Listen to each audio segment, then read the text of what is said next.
insane.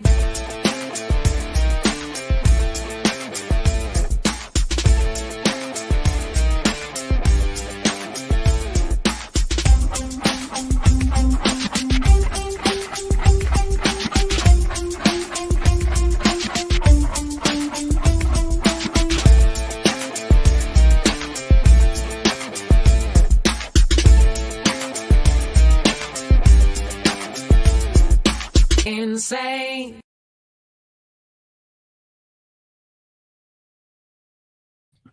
Hey, who'd you talk to? What's going on? It is me. It's Mike Lepre, King Michael. This is legit paranormal. That means it's Sunday night. It's 7:06, always a minute late. It's 10/17/2021. It's been a great day for NFL games for myself, other than my beloved New York Football Giants, who have literally got me to the point now where I am going to file a class action lawsuit against the Giants for emotional harm. I shouldn't feel this sad, and I should feel this bad. Joining me though, as always, hoping to cheer me up, is the genius Kev. What's going on, Kev? Your Cowboys. King, I don't think I'm gonna be cheering you up because in the intro to the show, when you put Buddy's name up there, you put Burt Reynolds. Then my name went up there, you put nothing. Your name went up there, you put the logo. I feel slighted. I'm going to chalk it up to you being a little distraught from the Giants because I'm the one that has to talk to you every week. So I do want to get into I do want to file as part of that class action lawsuit because the people that support all you diehard Giants fans should be able to cash in also. It's sickening. It's sickening that they let it go on like that. It is. It is. And it's, if they would have lost by 3 today, all right. But they lost by like a ton. So it's why is he even out there, Kev? You know he's out there to get hurt. We talked about it this morning. Why would you put him out there a week after that hit without Saquon, without all those other injuries? Why would you put him out there? I don't know. Maybe, speaking of why would you put him someplace? Buddy, there. Buddy, what's going on, my friend? Oh, God. I am equally depressed myself as if the Giants aren't absolute trash. At least in your lifetime, you got to see your team win a Super Bowl. Not once, but twice. And they beat the Patriots, which is even better.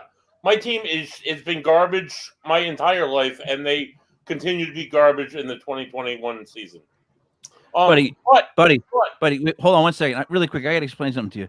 Mm-hmm. So my son Junior, he's a Giants fan. He caught like the later end of the Super Bowls, and I was trying to explain to him how important it was. I said, "Listen to me, your cousin Jake, brother Ray's son, they haven't been in a Super Bowl since 1984.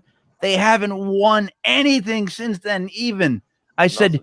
He could go his whole life and never see them win. That's how bad that organization has become. So I do understand it, buddy. I hate to say it, but I do. You do the introduction. Hey, buddy, do your beer introductions? Let's go. Okay, what's not trash? This weekend I got to go to a wonderful beer festival with Bill Sutherland. One of the beers we had was this lovely Maine Brewing Company. This is lunch. This is available at most restaurants now in Rhode Island. It's a very lovely, easy to drink 7.0 single IPA. Enjoy their dinner if you can find it, or their Waters and Woods. But Maine Brewing Company, it's all that and the bag of chips. They're in Freeport, Maine. Unlike our guest tonight, who comes to us from John, she's the president of the Johnston Historical Society, right in my backyard. Does a lot of work with cemeteries and historical preservation. She's the director of Paranormal. She's the manager of those two crazy demonologists, Carl Johnson and James Anito. She is Elise Giammarco Carlson. Welcome, Elise. Hello, guys. So the Johnson Historical Society. Yeah. They should have like a chess king, like literally built into the building, Kev. We know Johnston. I'm sorry. We're very familiar with Johnston. Known for disco and the dump. Yeah.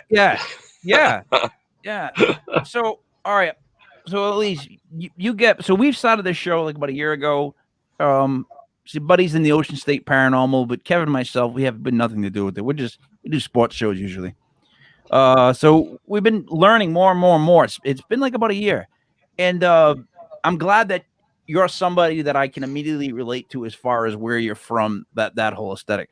So I heard that you started late, meaning like this wasn't something you had your whole life, right? You didn't have this your whole life. No, I've been interested in strange things my entire life.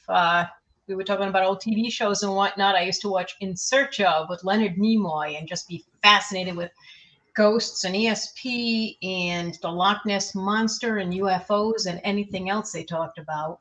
And I was a kid that would read a lot, and I read books on all these things because in the 70s, everybody was having ESP and being abducted by UFOs.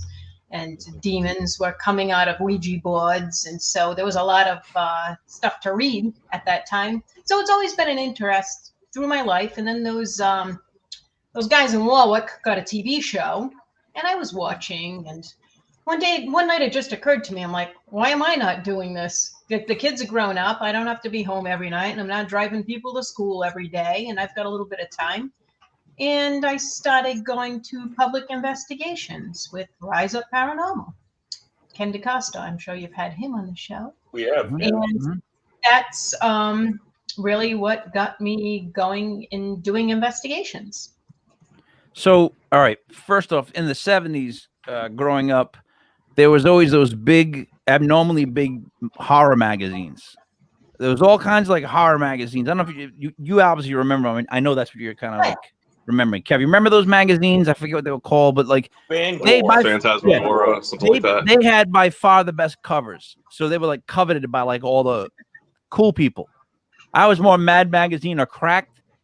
They were more like, I mean, serious. Like they were the cooler people like that. But yeah, that's big as far as that growing up. But then as far as seeing something saying, I can do that. People don't realize that if you just do the next step to what you just said, it actually becomes something. Yes. Which is what you did.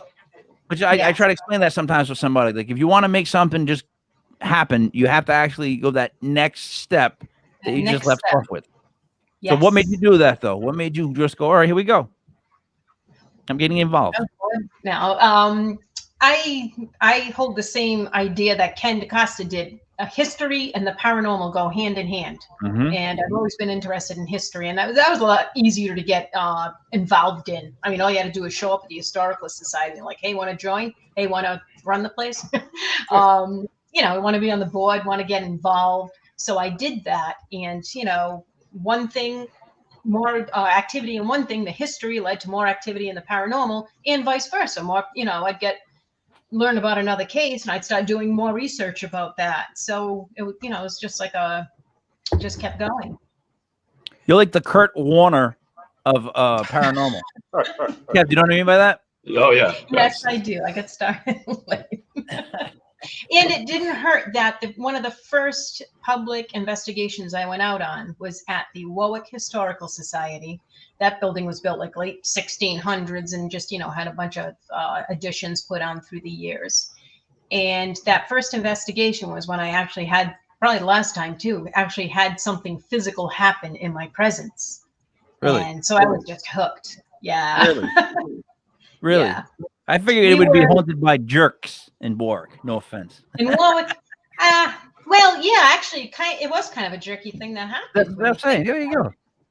We went, we paid our money, and we all went walking around. They handed us some gadgets we had never used before, and we all brought flashlights. And it was in the summer, and it was really hot in that house. So the leaders of the investigation said, listen, I don't want anybody passing out and falling down the stairs. Go downstairs, have a cool drink of water. We'll turn on the little air conditioner in the kitchen. Cool off, we'll get back to it. So while we were sitting around the table, one of the guests picked up some literature, and it had a list of all the families that had lived in that house. So there were tons of them. So after one thing after another, she's going, Mr. Smith, are you here with us? Mr. Jones, are you here with us? And we couldn't hear anything. The air conditioner is blaring. But she got to Mr. Westcott, are you here with us? And the Westcott family had run a sawmill in Warwick, and they're best known for making wooden rulers. Anytime you get I must have one around here somewhere, but anytime you pick up a wooden ruler, it'll say Westcott on it. And right after she said that, there was a display that was an easel. They leaned backwards, and it was wrought iron. It was a pretty heavy display, and it had a piece of cardboard on it with wooden rulers. And I'd never seen it earlier. It was just kind of weird looking, but as she said it, the easel leaned forward and whacked me in the back of the head with like 10 people sitting around the table going, what just happened? And I'm like, I don't know, but little help. I didn't get hurt or anything, and I don't think it was meant for me. I just happened to be sitting there. But the fact that she said Mr. Westcott, and then that thing moved while everyone was watching. Unfortunately, no recorders because the loud air conditioner was on. I just thought that How did it hit you in the back of the head? What is the motion that it's going to take to rock forward to hit An you? easel has 3 legs, Yeah, and it was kind of leaned backwards. yeah, that's what I'm saying. So it would not have been off balance. An easel leans backwards. It had to lean forward. It had to come forward. It had to defy gravity, work against gravity to come forward. So you got smacked, and you don't know why. No, I think I was just sitting there because the other 2 things lined up. She said the name, the thing had the name on it, and it came forward. So I didn't take it personally. So you don't think that you have something that, say, Kevin, myself don't, meaning like you didn't notice kind of instantly that you were made for this or built for this? You didn't have that feeling? No, you know what? I mean, there are some people that, claim to see ghosts in every corner and have feelings and whatever when they walk into rooms. I don't have that at all. I'm just a really good investigator. I'm always, they call me Killjoy, actually. But I'm the first one to say, that's a squirrel, that's a this, that's a that, always looking for a normal explanation first. That's really interesting. You have a very, very different, I'll say different perspective, but I would say most of the people that we speak to either discover their gifts like early in life or, something like that. And it's interesting to have kind of a skeptical perspective kind of leading off. So I guess, did you have a theory on the easel or? No, I mean, at the time, I didn't know even a quarter as much as I know now about these things. I've been taking classes and such and different theories of explanations and what's going on. But at the time, I just thought it was really cool that, something did happen in my presence. My sister was sitting there looking at me and my friend. So if it was bogus, they never would have let me get away with, telling this story. Even who's going to, your sister's the one person that's not going to let you tell stories. Yeah, no, it's not going to happen. But, yeah, I really never, even now, I don't have a theory about it or, there are just so many theories on what these things are. And it always, Let me ask you this. There's a lot of just stuff for TV that's like, it's entertaining, but it's not explaining anything. They go around stuff. So that's just how it goes. Like I can't really watch the really produced paranormal shows sometimes on like sci-fi. Like my wife will have that on sometimes, and I'll be like, I can't sit here this long because I don't really believe them.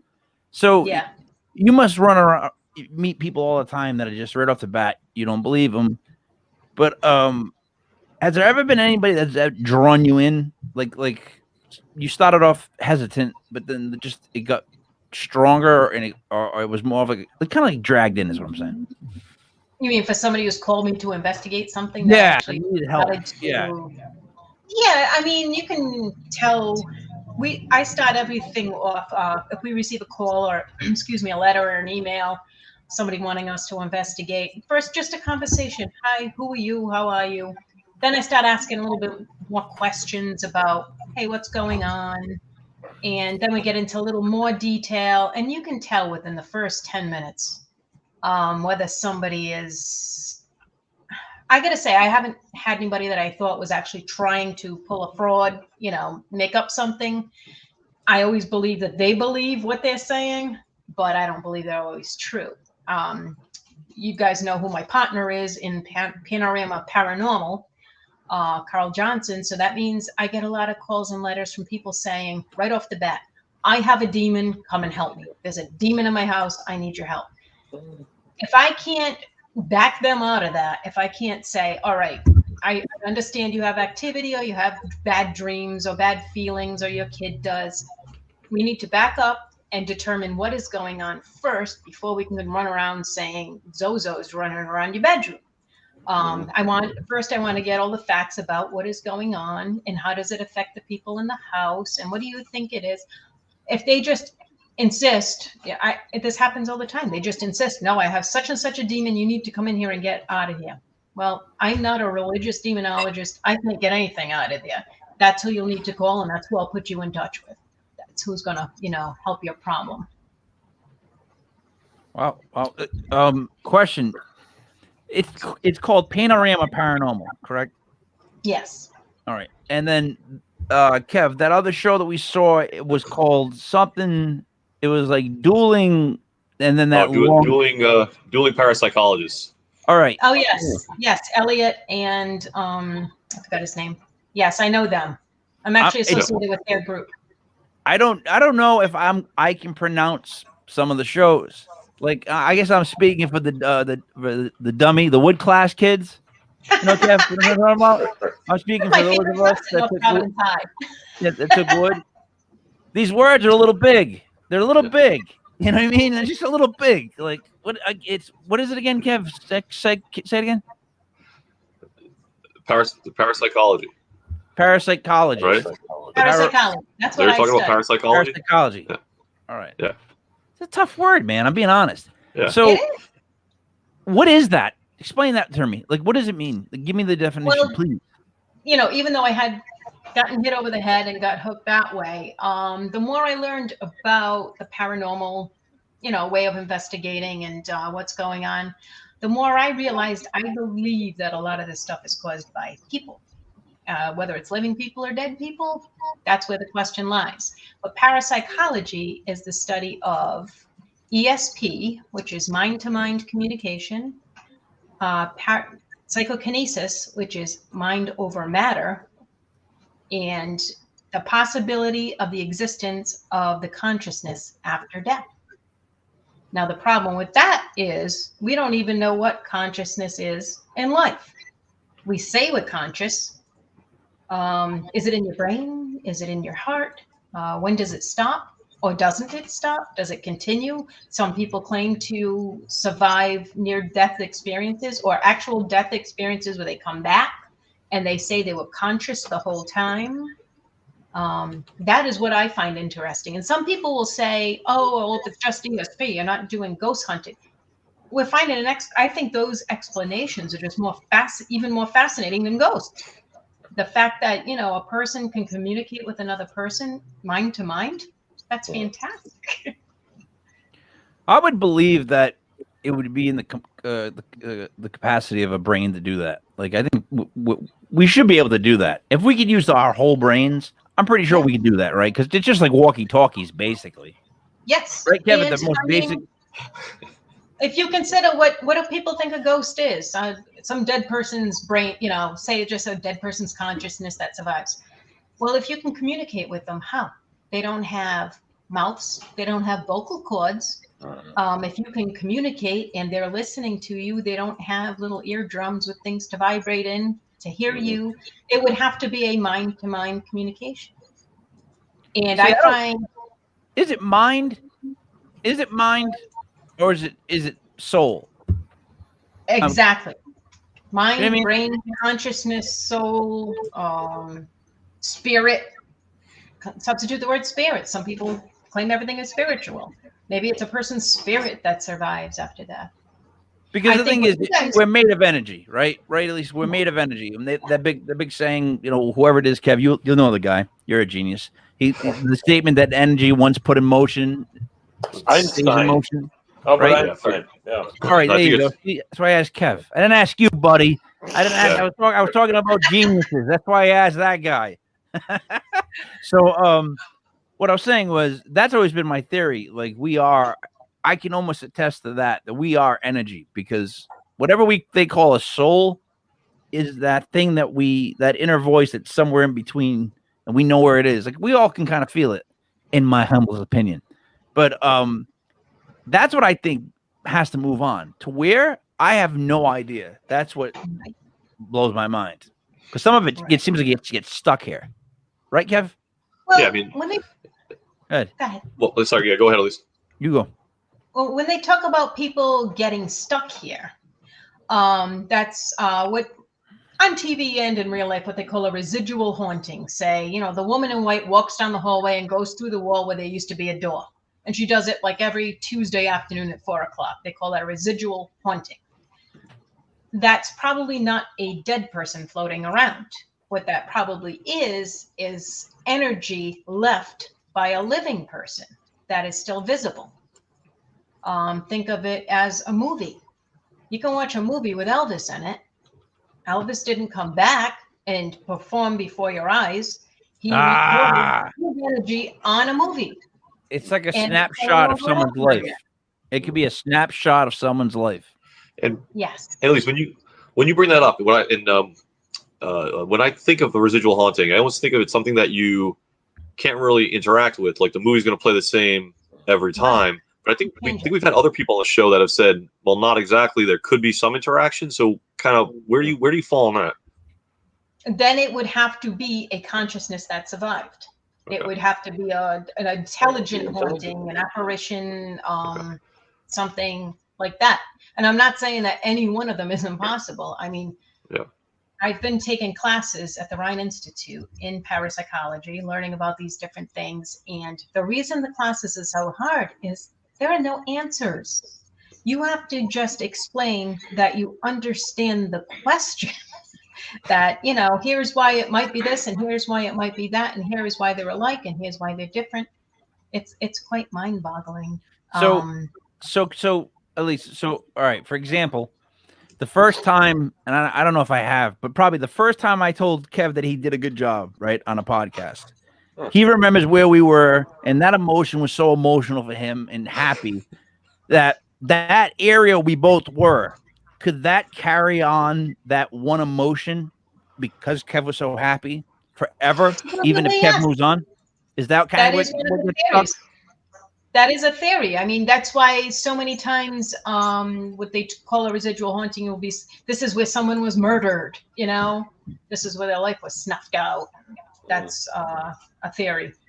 But I just used a really bad example. I get it. I'm just well, he could always just play that show over again and listen to you say it again and make him happy. Go ahead, Kev. So we talked about a little bit of like souls that are stuck, and then we talked about kind of a residual haunting. Just I guess again, and I like what you said about studying the subject matter. There aren't real answers, so it's kind of a lot of it's theory and what you feel. But so if there's a residual haunting, is there a way to, and it's terrifying, let's just say it's terrifying, is there a way to kind of cleanse that and get rid of it, or is it just always going to be there because the energy is there? One theory is you can change the energy of the room. If you have, say, for example, somebody's acting out their murder every day, like the woman screams on your couch. Say that's your residual haunting. Some theories say, have a party. Fill your house with the most positive energy you can think of. Make something, equal and opposite happen. Invite happy friends over, play music, have a couple of drinks. That is a theory. Again, they're all theories. That's the thing. Now, something I thought you guys might be interested in is the psychokinesis part, which is mind over matter.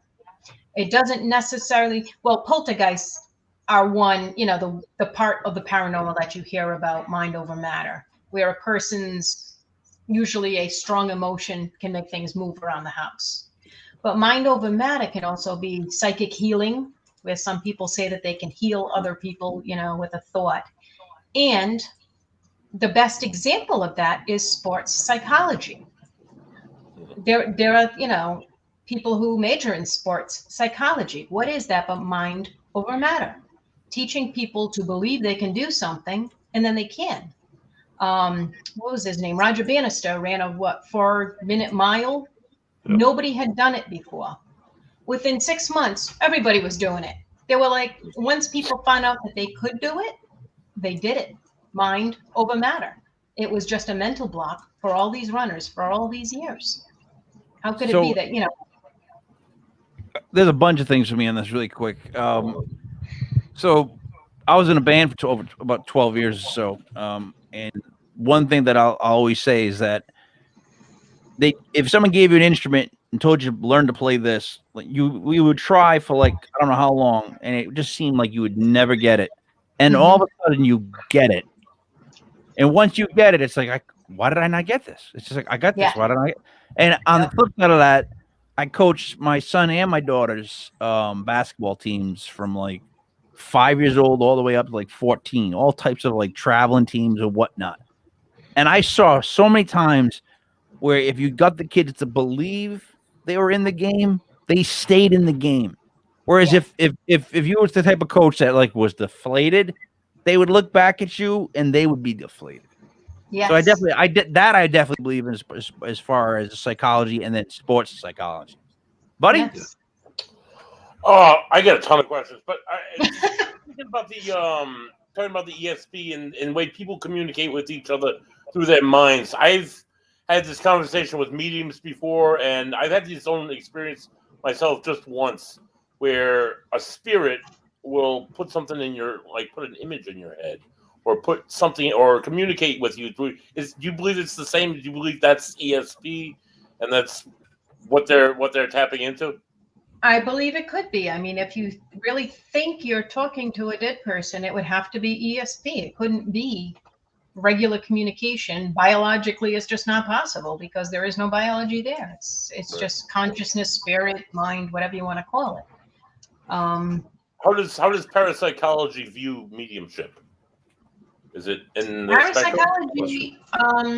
Actually, my instructor Lloyd Auerbach has an organization of mediums that's called the Forever Family Foundation, where he actually tests them for truthfulness, for veracity, coming up with actual answers. And when people lose a loved one and insist that they need to speak to a medium, he will refer people to them because, it's somebody you trust and they're not going to get ripped off. Parapsychology has used mediums as a tool for years. That's how the whole study of parapsychology started. Mostly was during the ages of spiritualism, when everybody and their brother claimed to be a medium. There were a lot of physical mediums too. That was fun, where they'd go in the dark cabinet and make things float in the air. And a bunch of scientists in the late 1800s decided, this is this bogus? Is this real? And these guys were actual scientists in different disciplines, got together and formed the Parapsychological Association in England. And they started studying these things. That's how it all started. Question though, or let me jump in quick. So, but when does it go from energy to like a legit evil spirit type situation? Like, how does that shift? That's where I always have a question. I mean, I think it depends on if you're a religious person. I know you guys, sometimes watch a few of the shows. I don't know if you ever watch Dead Files. Yeah. I don't know how she figures out that this one's a banshee and this one's a Catholic, demon, and this one's came from, Guatemala, and this one's from Morocco. And here's what you have to do. You got to get this type of a shaman. You need a rabbi. You need I don't know, It all depends on your culture, I guess, what you believe. If you don't go to church and you don't believe there's God and you don't believe there's demons and angels, could you be haunted by a demon? Are there really these evil things just floating around in our atmosphere on Earth waiting to invade someone? And if you do believe in these things, is it that you have some hole in your life, some tragedy, some trauma, some loss, and a demon will come in and fill that hole? Or does it work in the opposite way, where you're doing okay and this demon's watching and going, haha, I'm going to go get her. And then your life falls apart. Every single thing we look at has at least two ways of looking at it. And I think that understanding those ways of looking at things is how we'll figure out the answers. See, that whole question you asked is a great one, because we've kind of talked about a little bit with other guests, and I'd like to hear a little bit more of what you have to say on that, because if you don't believe in any of this stuff, can it still happen to you? To me, that seems like a pretty fundamental question, because if you have to believe in these things for it to happen to you, then it probably means there's definitely a very big mind component of it all. Because if I can just say, if there's something evil around and I can just say I don't believe in it, and I never feel it, and Doesn't you exist, feel it. right. Yeah, that's very odd. So I guess, is that what your courses are designed to kind of take you through, or like how do we advance that question? Yeah, I mean, it's different ideas. Like I took a course in mediumship. Not that it was going to teach me how to be a medium, but teach about, you know, what mediums claim to be able to do and have been able to do throughout the years. Studies that have been done on mediums. I mean, that's another big problem with the paranormal is, you know, everybody wants to use the scientific method, which doesn't mean we're going to use gadgets. They look scientific, but scientific method is coming up with a theory, finding out your information, coming up with a hypothesis, seeing if more information makes it work. And if it doesn't, guess what? You go back to step one. It's hard to do that in the paranormal because all of the information we get, well, 99% of the information that we get is from people's experiences, from what people have reported to us. So, you know, even just the most well-meaning people, things come out wrong, or people hear them wrong. The people studying it have their own perceptions of what's going on. They can be, you know, so it's really, you can't have a ghost show up to your laboratory, no matter how hard you try. And a medium won't always be able to contact somebody sitting in a laboratory for you to, you know, actually do some sort of scientific experiment. So we're still stuck at step one of just trying to collect legitimate data because we don't know who's bullshitting us and who's not. Yeah, that would make the whole thing difficult if half of it's bullshit or even a quarter of it's bullshit, because it would make it impossible to And I'm put not together saying that data. people are always lying. I mean, they might be believing their own bullshit. So Well, it got popular. That's the problem. If you want the real Yes. problem in real life, it got popular. It got on TV, and once it got on TV, everybody and their brother was like, "Oh, you know, hey Kev, here's one for you: Paisan Paranormal. To get rid of Buddy, it'll be just the three of us." Well, we're like, "Oh God, here we are tonight to talk about some ghost guy. Oh, you ain't gonna believe what they did, Kev. You ain't gonna believe what they did." I'm on GoDaddy. I'm buying the domain right now. Paisan Paranormal. Paisan Paranormal. Oh, guy. I love it. We'd have to wear what we can now call them, Italian tank tops. Like, what's the correct term for those words? We'd have to wear those stained with With the spaghetti little sauce. gravy stain on it. Yeah, with the gravy stain. Like Tony Soprano. By the way, Elise, if we do this, your hair is going to be about this high up in the air. Yeah. I have to put on my best, what's her name, for my cousin Vinny? Yeah. Like you blend. All right. So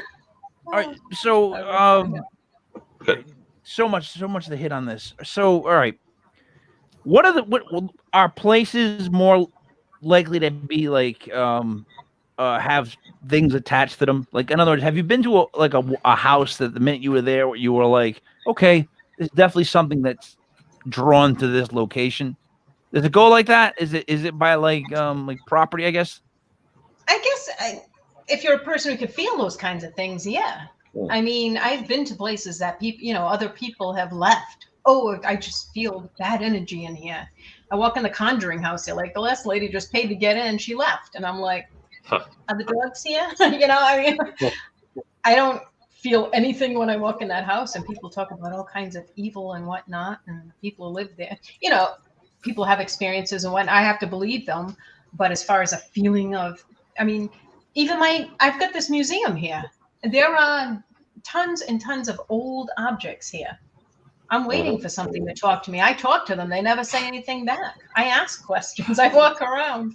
The one time I thought I heard 3 knocks. I was so excited. I was sitting right here at the computer. I heard 3 knocks. I'm like, oh, wow, finally, something's happening. Go in the closet, 3 knocks. Great. I go outside. There's a woodpecker on the side of the building. Thanks a lot. I got my hopes up. Yeah, they go in 3s too, which is even worse. And it was the 3s. Yeah, I was pretty excited about that. I don't like haunted objects. I don't like the idea of people liking haunted objects. Like we had one gentleman on who had this doll that had a noose around its neck, and it was like someone offered him the doll in the middle of the night, and he was like, "Oh, okay," and he just went and picked it up, and took it home, and then Why would you do that? Why would you invite trouble? What was What do you that? I mean forgot who by that Why was. invite trouble? well, that's what I'm saying. He's got like a museum though. His whole house is filled with all these, and he found out that doll runs all the other spirits. It's like the head okay. spirit, but like even to the point where he's like, "You want to see it?" And I go, "No," but he's got to show it. He's got to show it. Yeah, he had to whip it out. Right. Yeah. What about those? Well, I don't know. And again, it would take a belief that it is bad, that it is haunted, that it is controlling you. Obviously, there are people who are in this just for fun. You know, they'll have $10,000 worth of equipment, but it's still just for fun. What is your purpose? I'm hoping to see a ghost and get scared and be excited. Well, that's nice. Those people should stick to going on some investigations of restaurants and museums and, do a fundraiser or something. Unless you're there to, number one, help out a client, somebody who called you for help to figure out what is going in their house, what's going on. And number two, add to the collective knowledge base of what's going on. Hey, I saw this. Has anybody else seen anything like this? Then you might as well just stick to those public ones. If you're not going to do number one or number two, just go have fun. Go run around a cemetery with a camera and hope something pops up. Don't go bothering people in their homes because you want to get a thrill. Elise, let me ask you something. You work, and I've used you as a resource myself as for research. But how effective do you find it to use historical facts when on, say, an EVP session, on an investigation? Do you find it effective to bring up the past, or not so much? I've never really had to. I gotta say, what the finding out the history of a location is good for is dispelling things. Mm-hmm. Once again, I'll use the Conjuring House, the farm on Round Top, for an example, where there's even a new one coming out. Bathsheba the Witch. Bathsheba the Witch and the old lady hanging herself in the barn. And once you start looking at the facts and looking at the history, yes, and Mrs. John Smith died down the street. Mrs. John Arnold died down the street. She was like 90-something years old. Surprise, surprise. Yes, a Mrs. John Arnold hanged herself down the street. She was a lot younger. It wasn't the same lady. You know what I mean? Once you learn the history.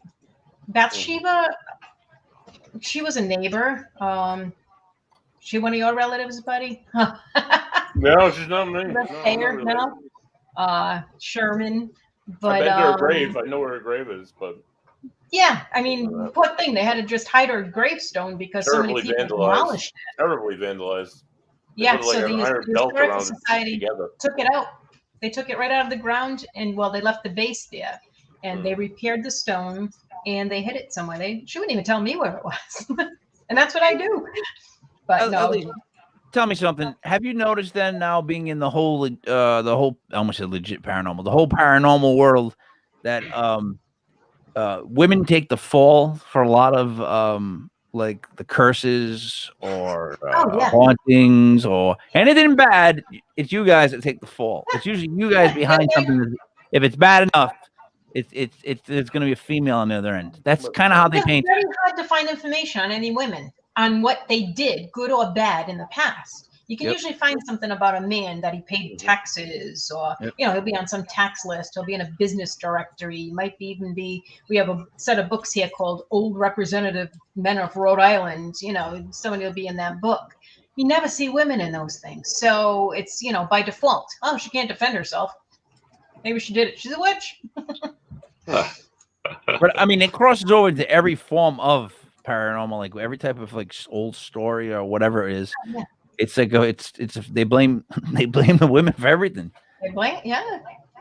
All the stories. They did cook all the food, so when men mysteriously were poisoned, I'm not saying, Well, that's the best way to do it. So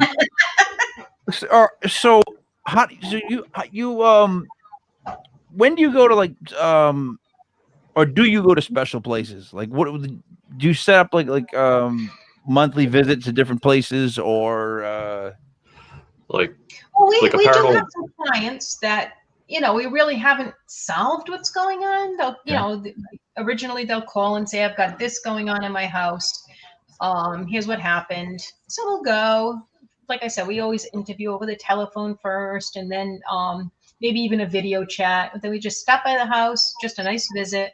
Then we go back with people seem to think you're more legit, to use that word, if you have all kinds of doodads with you. So, I mean, so I bring the EMF detector, which, I mean, one man's house, he was hearing voices. So I went in there and I did use the EMF detector because it was a very old house. When they retrofitted it with electricity, they didn't even put them through the wires through the walls. It was on the outside with conduits built around it. So I thought maybe he was getting some high EMFs, from sleeping next to this thing. It didn't end up being the case, but that's a good example of where tools do come in handy. But for the most people love to see tools, so I bring cameras and recorders.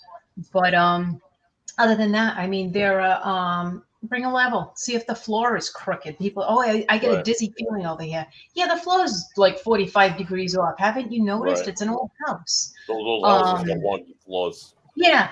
And I mean, that's something that we're my age just, I'd say I started late. My age actually comes in to, handy because I've owned property for 30 years. Before that, I was a condo manager. I mean, I'm one of those people that will, washing machines is broke.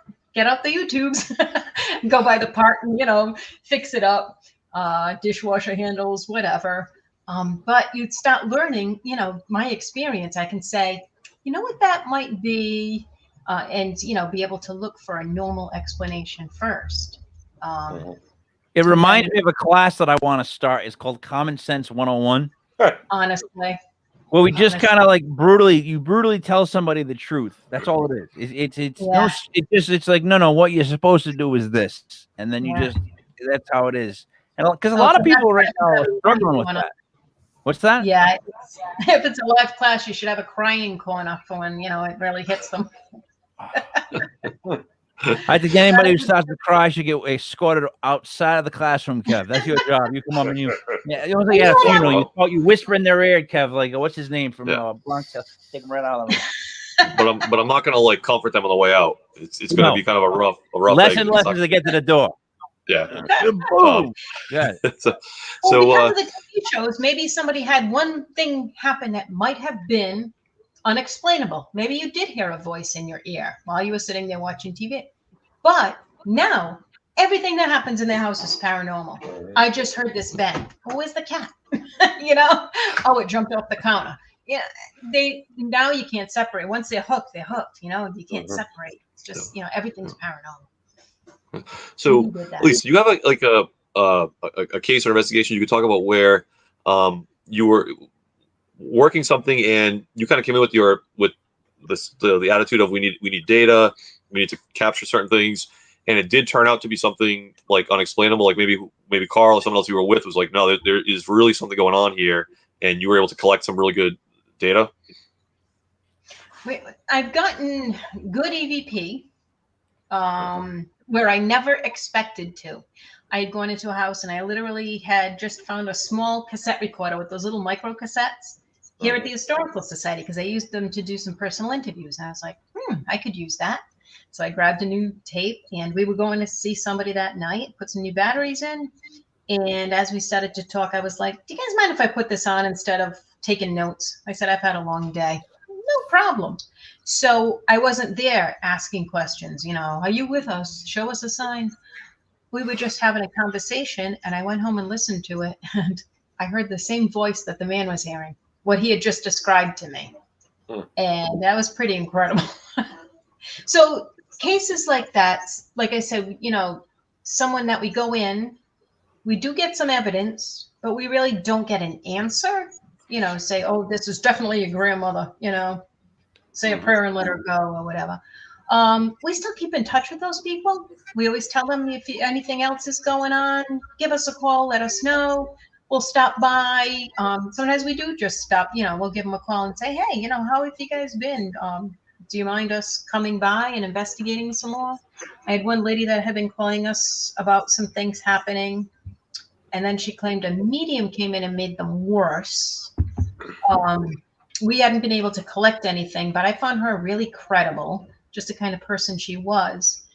And she's in the process of moving out of the house and having some work done. I'm like, hey, when there's nobody there, do you mind if I come on in and just sit around for a while? She's like, yeah, okay.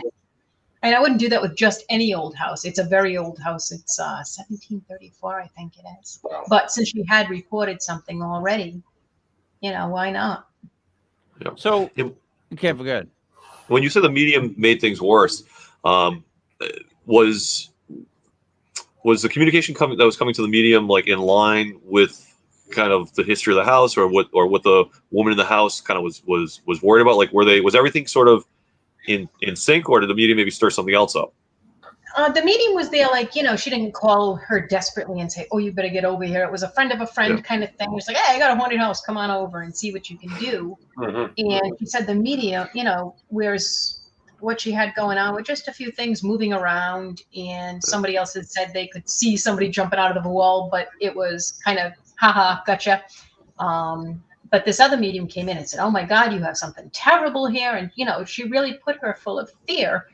And then after that, she said, now I don't just have things moving around. Now I got scratched while I'm walking through the house. I have a big scratch on my leg, and now I'm afraid. So, I mean, that's how the medium made it worse. She's, didn't actually do anything. But so I don't know if she put a fear in her head. Maybe this scratch came from somewhere ordinary, and now she's automatically thinking it's terrible because this woman put this idea in her head. So you've never had anything bad happen to you? In other words, you were like, oh boy, because I'll be honest, it almost sounds like you're poking the bear, like you're dancing around like something that's a subject, a topic that, like, from a lot of other people that like come on the show, they're like, and then this happened to me and I was being choked, and like, oh, it's like, geez, Louise, like, you're like, whoa. So it's like to hear somebody kind of say it the way that you're saying it, it almost sounds like you get that Burt Reynolds sense of humor. You're kind of poking it, you know what I mean? Doing the pull the mustache, slap the face, you tell jokes type style, you know what I mean? So aren't you worried you're going to offend the dark side of stuff, and it's going to kind of like, I'd have to believe that the dark side is there to offend, and that it could get me. Years ago, before I was, like I said, I used to read a lot and whatever. In college, it's going to sound funny now, I thought I was being abducted by aliens. Let me clarify that. I lived by myself in a 2-family over my parents' house. It was always in the family. I would wake up, not being able to move, and I would just wake up the next morning. I would try to scream. I couldn't scream. I couldn't move. It was absolutely terrifying. And it would happen a few times a week. So at the time I was like a little bit religious, still going to church and all that. So I learned to just kind of pray my way out of it. Like, I woke up yesterday, let me wake up tomorrow morning too. So forgot all about that. Start getting more into these things. I'm doing some reading. I learned about sleep paralysis.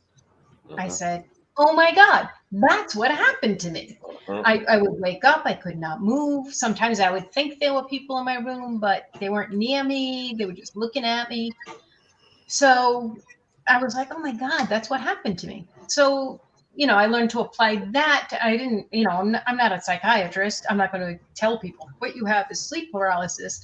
But having had that experience, I could, tell people about it and let them make up their own minds about it.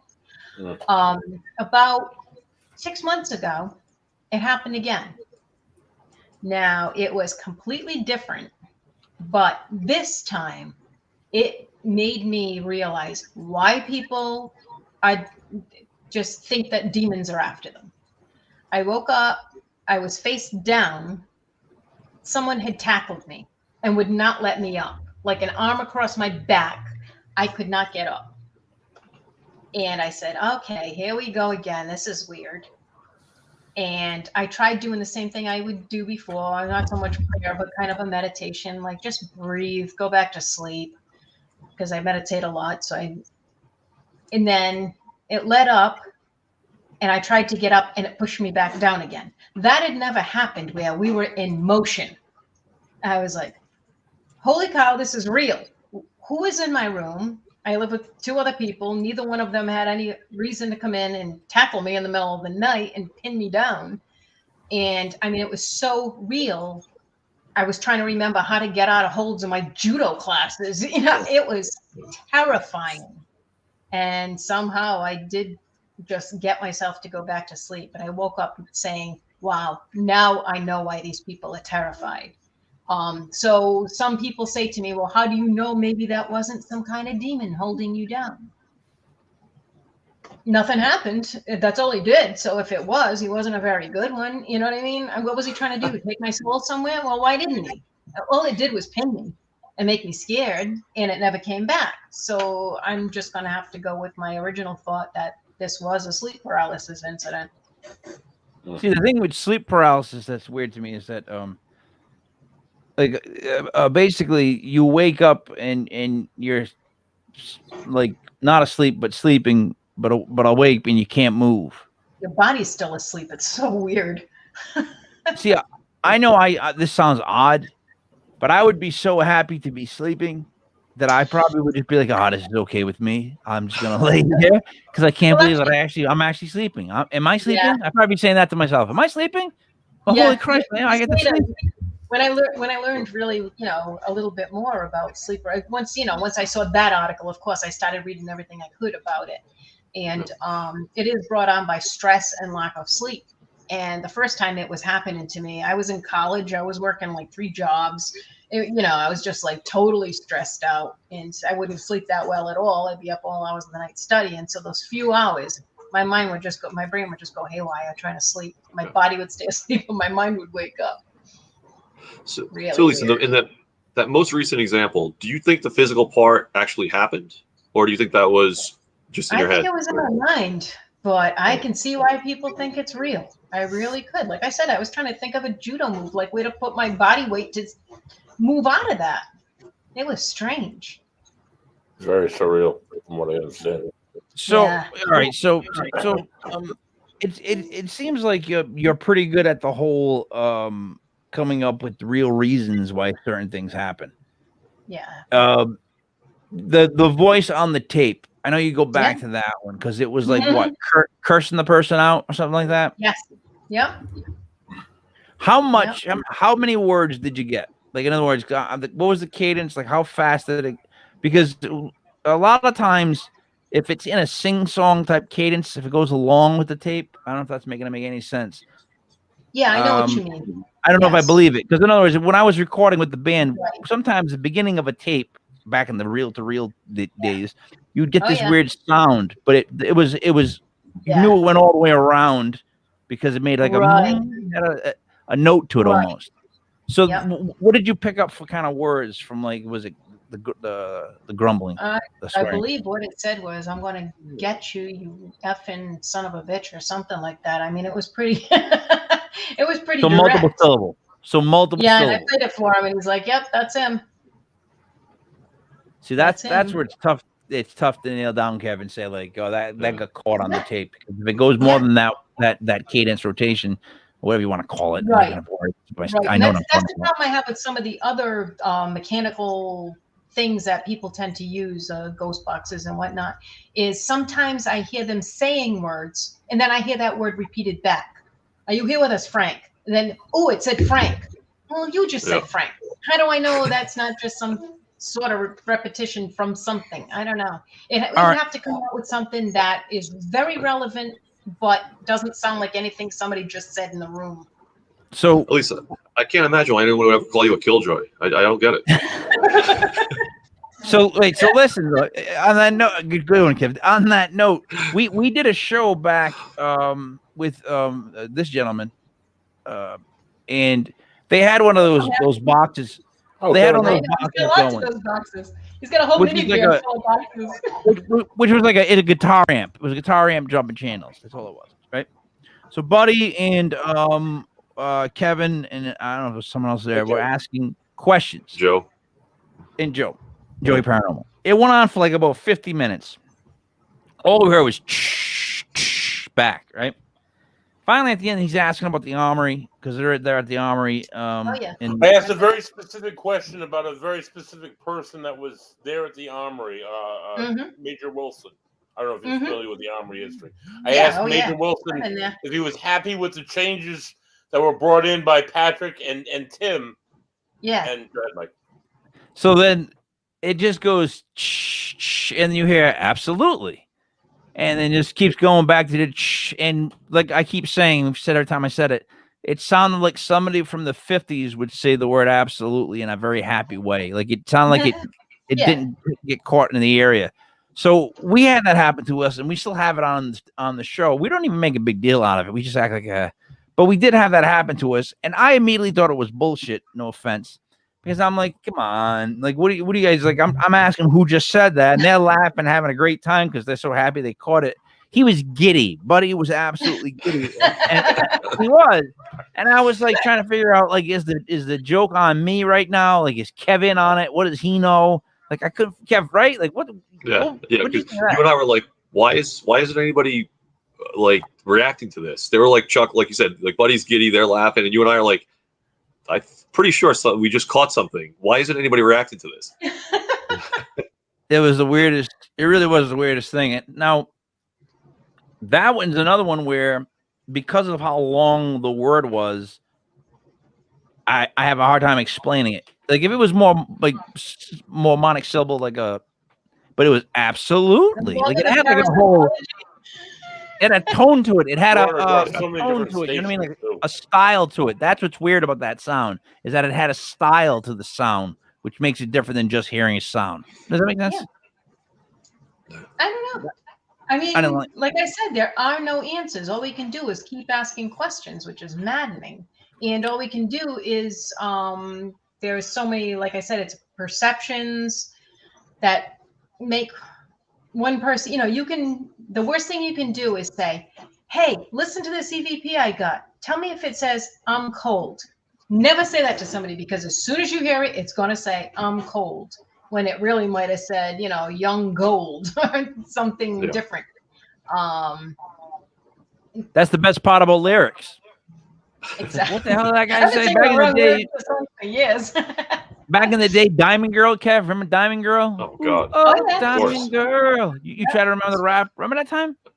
That's the only lyric I know of that song. I can't understand anything else. No, I connected that with you, Kev. So another thing, Elise. So this year we actually went down to Virginia, and we would help MC the 30th annual Bigfoot Con, and that was eye-opening.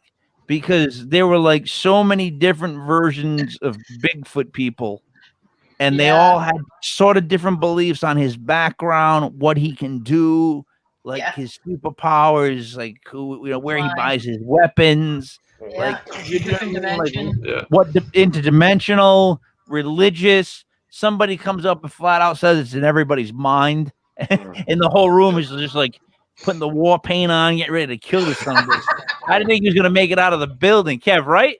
We respected game. We didn't agree with him 100%, but we respected game in the sense that we're like, it really takes a lot of guts to just come up and say this to all these people. He was like Will Shatner doing the Star Trek thing. You know what I mean? It was just it's just a show. It was just a weird room. But it's funny. I just went to the Cryptozoology Museum up in Portland, Maine myself, and looked at all the Bigfoot casts and hairs and other things that they've collected through the years. Oh wow! Yeah, see, we didn't know that the cryptids were like there was like a who's who gallery of cryptids. There's like Dogman, Mothman. Oh yeah, Mothman. And it's pretty much you pick a bug or an animal and then you just add man, and then you're good. Then you're good. Boy, he's a boy. Yeah, right. Kev, try it out. Just pick any animal you want, Kev, and then just put man. All right, hey, we're getting on the hour. I'm getting silly. Elise, is there anything that you have as far as a website or anything at all? We've got Facebook, of course, Panorama Paranormal, and I've got one under my name. And I've got Johnston Historical Society, and I've also got the two guys that I manage, Carl Johnson and James Anito, as Duo Demonology, and they also have a website. Yeah, you can find me on any one of those. And for somebody who wants to get an education in parapsychology or just the paranormal realm in general, before I even started my classes, I read a fantastic book called The Ghost Hunters. And the woman who wrote it, her name was Deborah Bloom. And it starts back in the 1800s with the Society for Psychical Research and talking about the spiritualists and the Fox sisters and the whole, but it's like a primer for who's who in this realm and what each one of them discovered. But it's really easy to read. It's really fun. It's like how they interacted with each other. And these guys formed a group and they threw this other guy out because he said that. And it's a really interesting book. And I'd really suggest that for anybody who wants to learn a lot of basics about parapsychology. All right. Buddy, last words. Oh my God, I got a lot of last words. First of all, you talked about Lloyd Oberbach earlier. Lloyd was going to be our guest the week that we went down to Virginia, and he got canceled because we went to Virginia. I got to reschedule Lloyd. I'd like to talk. I wanted to talk to you more about your cemetery restoration and your efforts with that, and if indeed you have any experiences in these broken down, vandalized cemeteries. Me myself, I had one of my most surreal experiences in probably the most vandalized cemetery in Rhode Island, Elder Blue Cemetery, and I was wondering if you had similar experiences. If you have a thank you maybe, because it's like incredible work what you guys do. Honestly, I've never had an experience in a cemetery. Yeah. Nobody. I gotta say, I mean, no matter what you believe, I walk in and I usually say, "Hey, it's gonna get noisy in here. I got weed whackers and this and that, and hope you don't mind. We'll be out of your hair in a while, and hope you think it looks better." So I always say like give them a little message. Yeah. I don't know if that changes things or. Is that like through your face? Like, is that part of Paranormal? Like, I did not realize you were doing stuff. The Johnston Historical Society. We have 100 small cemeteries in our town, and we will go in, we'll clean it up, repair the stones, and then now what's happening is we're a victim of our own success. We get a cemetery looking perfect. The grass keeps growing. The leaves keep falling. You got to go back with the weed whacker, once a week to every one of these. And so if anybody out there wants to come and help me weed whack and rake leaves, that's fantastic. Go to the Johnston Historical Society Facebook page. And if I can mention, sure that will be flooded with. Yeah, it's gonna be flooded right now. So many people signing up to. A lot of people say they love cemeteries, but then you get them, ask them to work, and I get tripped out by cemeteries. Kev, what do you got left? Now, the only thing I wanted to ask is I did notice, I think it was on your Facebook page, there's some event you're doing or you're participating in on like November 12th or something, going to some a house or a farm or something. Maybe I'm wrong. Maybe I'm entirely wrong and I'm just incorrect. But I thought you had one other event going on. Maybe I'm wrong. I forget. Yeah. Going to Ocean State Paracon. No, okay.